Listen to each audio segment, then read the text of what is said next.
السلام علیکم ورحمۃ اللہ تعالی وبرکاتہ۔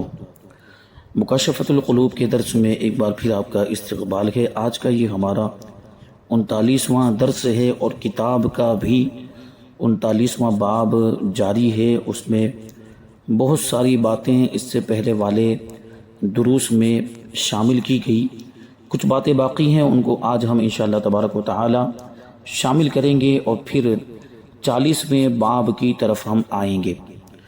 یہ جو باب ہے 39واں باب، یہ نار جہنم کے بارے میں ہے، وزن اعمال کے بارے میں ہے اور میزان کے بارے میں ہے۔ فرمان نبوی ہے کہ کافر جہنم میں اپنی زبان گھسیٹ رہا ہوگا اور لوگ اس کی زبان کو روندتے ہوئے جائیں گے۔ ان کی ان عظیم جسامتوں کے باوجود آگ انہیں جلاتی رہے گی اور کئی مرتبہ ان کے چمڑے اور گوشت کو تبدیل کیا جائے گا۔ حضرت حسن رحمۃ اللہ تعالی علیہ اس ارشاد الہی کے بارے میں کہ کلما نضجت جلودہم بدلناہم جلودا غیرہا، کہ جب کبھی ان کی کھالیں پک جائیں گی ہم ان کے سوا اور کھالیں انہیں بدل دیں گے۔ کہتے ہیں کہ آگ ان کے اجسام کو دن میں 70,000 مرتبہ جلائے گی، مگر جوں ہی ان کے چمڑے جلیں گے اللہ تبارک و تعالی دوبارہ ان کے جسموں کو مکمل کر دے گا اور اسی طرح ان کو عذاب دیا جاتا رہے گا۔ پھر دوزخیوں کی گریہ و زاری، فریاد و فغاں اور ہلاکت و موت کی التجاؤں کے متعلق غور کرو جو ابتدائے قیامت ہی سے ان کا مقدر بن جائے گی۔ فرمان نبوی ہے قیامت کے دن جہنم کو 70,000 مہاریں ڈال کر لایا جائے گا اور ہر مہار کے ساتھ 70,000 فرشتے ہوں گے۔ حضرت انس رضی اللہ تعالی عنہ سے مروی ہے حضور صلی اللہ علیہ وسلم نے فرمایا کہ جہنمیوں پر گریہ و زاری بھیجی جائے گی، وہ روتے رہیں گے یہاں تک کہ آنسو ختم ہو جائیں گے، پھر وہ خون کے آنسو روئیں گے یہاں تک کہ ان کے چہروں پر گڑھے پڑ جائیں گے۔ اگر ان میں کشتیاں چلائی جائیں تو وہ بھی رواں ہو جائیں، یعنی چلنے لگ جائیں۔ انہیں گریہ و زاری، آہ، فریاد اور موت کی دعا مانگنے کی اجازت ہوگی جس سے وہ دل کا بوجھ ہلکا کریں گے، مگر بعد میں انہیں اس سے بھی منع کر دیا جائے گا۔ حضرت محمد بن کعب رحمۃ اللہ تعالی علیہ سے مروی ہے کہ اللہ تبارک و تعالی دوزخیوں کی 5 باتوں میں سے 4 کا جواب دے گا، مگر 5ویں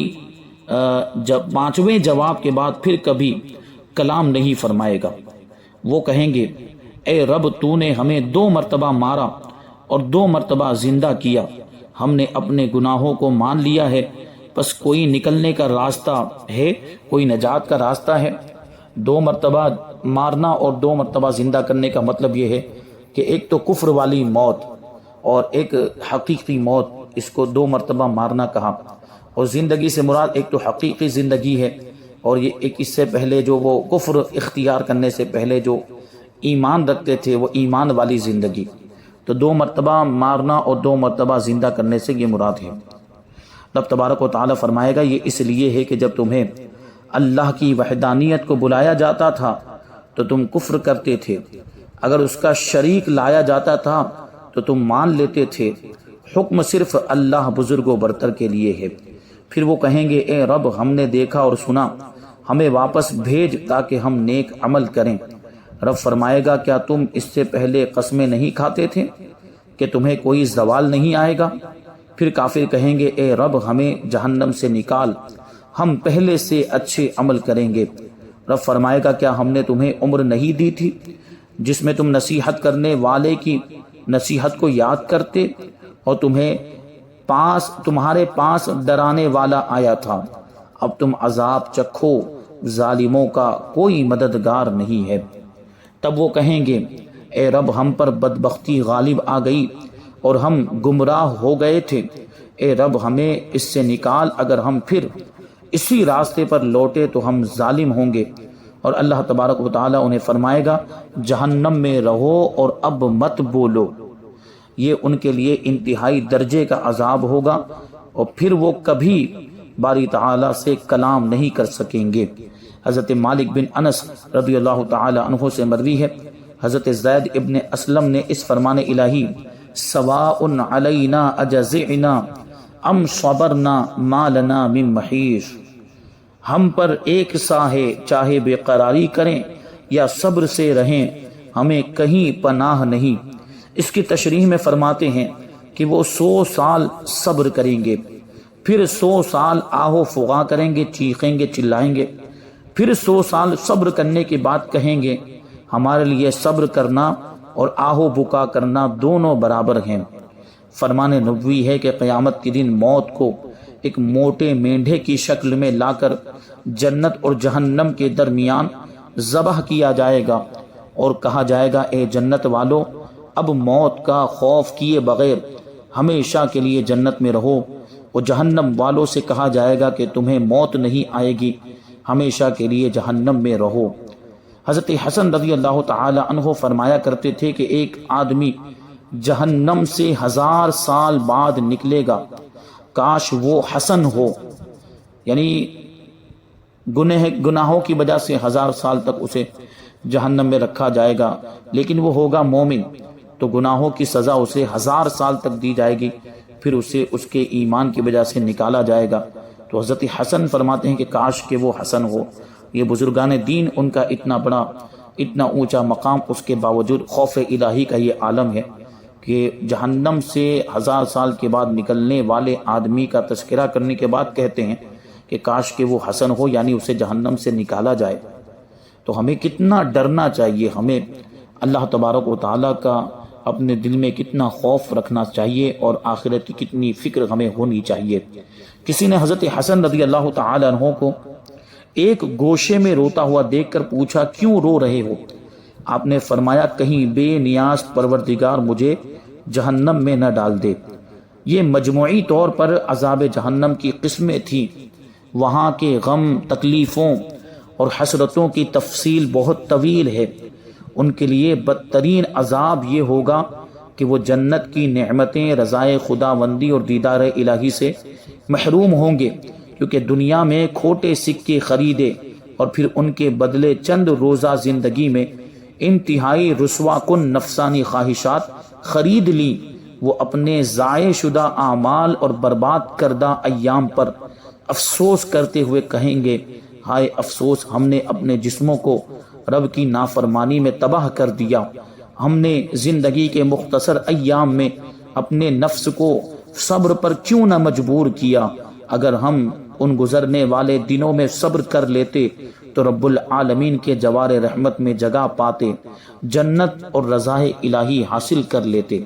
ہائے افسوس، ان کی زندگی گناہوں میں تباہ ہو گئی، مصیبتوں میں گھر گئی، دنیاوی نعمتوں اور لذتوں کا کوئی حصہ ان کے لیے باقی نہ رہا۔ اگر وہ باوجود ان مصائب کے جنت کی نعمتوں کا نظارہ نہ کرتے تو ان کی حسرت دو چند نہ ہوتی، مگر انہیں جنت دکھائی جائے گی۔ چنانچہ فرمان نبوی ہے کہ قیامت کے دن کچھ لوگوں کو جنت کی طرف لایا جائے گا، جب وہ جنت کے قریب پہنچیں گے اس کی خوشبو سونگھیں گے، جنتیوں کے محلات کو دیکھیں گے، تب اللہ تبارک و تعالی فرمائے گا انہیں واپس لے جاؤ، ان کا جنت میں کوئی حصہ نہیں ہے۔ وہ ایسی حسرت لے کر لوٹیں گے کہ اول و آخر اس کی مثال نہیں ملے گی، اور کہیں گے کہ اے رب، اگر جنت اور اس میں رہنے والوں کے لیے جو انعامات تیار ہیں وہ دکھانے سے پہلے ہی ہمیں جہنم میں بھیج دیتا تو ہمیں کچھ آسانی رہتی۔ رب تبارک و تعالی فرمائے گا یہ تمہارے ساتھ اس لیے کیا گیا ہے کہ جب تم میری بارگاہ میں آتے تو اکڑ اکڑ کر آتے، لیکن جب تم لوگوں سے ملتے تو جھک جھک کر ملتے تھے، لوگوں کو اپنے دلوں میں چھپی باتوں سے بے خبر رکھتے اور ریاکاری سے کام لیتے تھے۔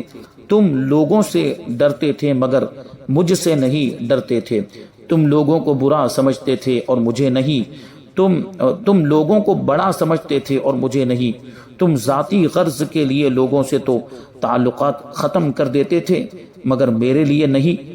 آج میں تمہیں دائمی نعمتوں سے محروم کر کے دردناک عذاب کا مزہ چکھاؤں گا۔ حضرت احمد بن حرب رحمۃ اللہ تعالی علیہ کا قول ہے ہم دھوپ پر سائے کو ترجیح دیتے ہیں مگر جہنم میں جنت کو ترجیح نہیں، جہنم پر جنت کو ترجیح نہیں دیتے۔ حضرت عیسیٰ علیہ السلام کا ارشاد ہے کہ کتنے تندرست جسم، خوبصورت چہرے اور شیریں کلام کرنے والی زبانیں کل جہنم کے طبقات میں پڑے چیخ رہے ہوں گے۔ حضرت داؤد علیہ السلام نے بارگاہ الہی میں عرض کیا، الہی جب میں سورج کی تپش پر صبر نہیں کر سکتا تو تیرے جہنم کی آگ پر کیسے صبر کروں گا؟ میں کہ تیری رحمت کی آواز سننے کا حوصلہ نہیں رکھتا، تیرے عذاب کی آواز کیسے سنوں گا؟ اے ناتواں، اے کمزور، ان ہولناکیوں پر غور کر اور سمجھ لے کہ اللہ تبارک و تعالی نے آگ کو اس کی تمام تر ہولناکیوں کے ساتھ پیدا کیا ہے اور اس میں رہنے والوں کو پیدا کر دیا ہے جو نہ کم ہوں گے نہ زیادہ۔ اللہ تبارک و تعالی ان کا فیصلہ فرما چکا ہے، فرمان الہی ہے، اور انہیں حسرت کے دن سے ڈرائیے جب کام مکمل کیا جائے گا اور وہ غفلت میں ہیں اور ایمان نہیں لاتے۔ اپنی جان کی قسم، اس میں قیامت کی طرف اشارہ ہے، بلکہ یوم ازل مراد ہے، لیکن چونکہ ان فیصلوں کا اظہار قیامت کے دن ہوگا اس لیے اسے قیامت سے منسوب کیا گیا ہے۔ تجھ پر تعجب ہے کہ اس بات کو جانتے ہوئے بھی کہ جانے میرے حق میں کیا فیصلہ ہو چکا ہے، تو دنیاوی برائیوں اور لہو و لعب، کھیل کود میں مشغول ہے اور غفلت میں پڑا ہوا ہے۔ اگر تیری تمنا یہ ہے کہ کاش تجھے اپنے ٹھکانے اور انجام کا پتہ چل جائے تو اس کی چند علامتیں ہیں، ان پر نظر کر اور پھر اپنی امیدیں قائم رکھ۔ پہلے تو اپنے احوال اور اعمال کو دیکھ، اگر تو ہر اس عمل پر کار بند ہے جس کے لیے اللہ تبارک و تعالی نے تجھے دنیا میں بھیجا ہے اور تجھے نیکیوں سے محبت ہے تو سمجھ لے کہ تو جہنم سے دور ہے، اور اگر تو نیکی کا ارادہ کرتا ہے مگر ایسے موانع یعنی روکنے والی چیزیں حائل ہو جاتی ہیں کہ تو نیکی نہیں کر پاتا، لیکن جب برائی کا ارادہ کرتا ہے تو اسے آسانی سے کر لیتا ہے، تو سمجھ لے تیرے لیے فیصلہ ہو چکا ہے۔ کیونکہ جیسے بارش کا وجود سبزے کی نشو و نما اور دھواں آگ پر دلالت کرتا ہے، تو اسی طرح یہ فعل بھی برے انجام کا پتہ دیتا ہے۔ فرمان الہی ہے، ان الابرار لفی نعیم و ان الفجار لفی جحیم، بے شک نیکوکار ضرور چین میں ہیں اور بے شک بدکار ضرور دوزخ میں ہیں۔ اپنے اعمال کو ان آیتوں کے آئینے میں دیکھ، تب تو اپنا مقام پہچان لے گا۔ یہاں پر 39واں باب مکمل ہوا۔ آگے 40واں باب ہے جو فضیلت اطاعت کے تعلق سے ہے۔ اطاعت کا مطلب ہوتا ہے فرما برداری۔ اطاعت خداوندی کے معنی تمام نیکیوں کو پا لینا ہے۔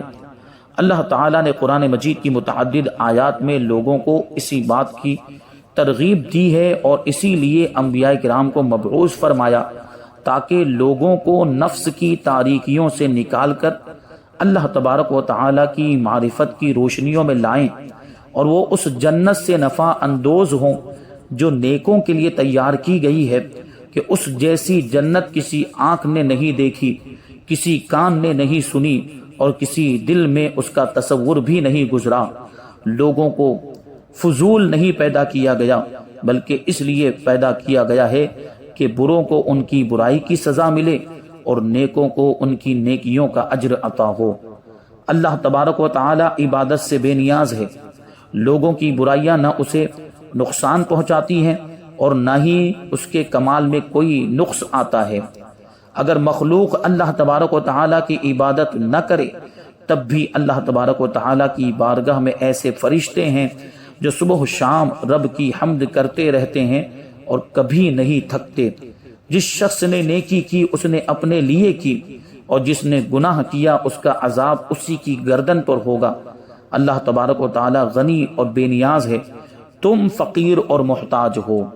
حیران کن بات تو یہ ہے کہ اگر ہم کوئی غلام خریدتے ہیں تو اس بات کو پسند کرتے ہیں کہ وہ ہر وقت خدمت معمورہ پوری تندہی سے انجام دیتا رہے، ہمارا مطیع و فرما بردار رہے، حالانکہ اسے معمولی قیمت سے خریدا گیا ہے۔ اس کی ایک غلطی پر اسے دشمن سمجھ لیتے ہیں، بے انتہا غصہ کرتے ہیں، اس کا کھانا بند کر دیتے ہیں، اسے آنکھوں سے دور کر دیتے ہیں یا پھر اسے بیچ دیتے ہیں۔ لیکن ہم اس مالک حقیقی کی اطاعت نہیں کرتے جس نے ہمیں بہترین صورت میں پیدا کیا ہے۔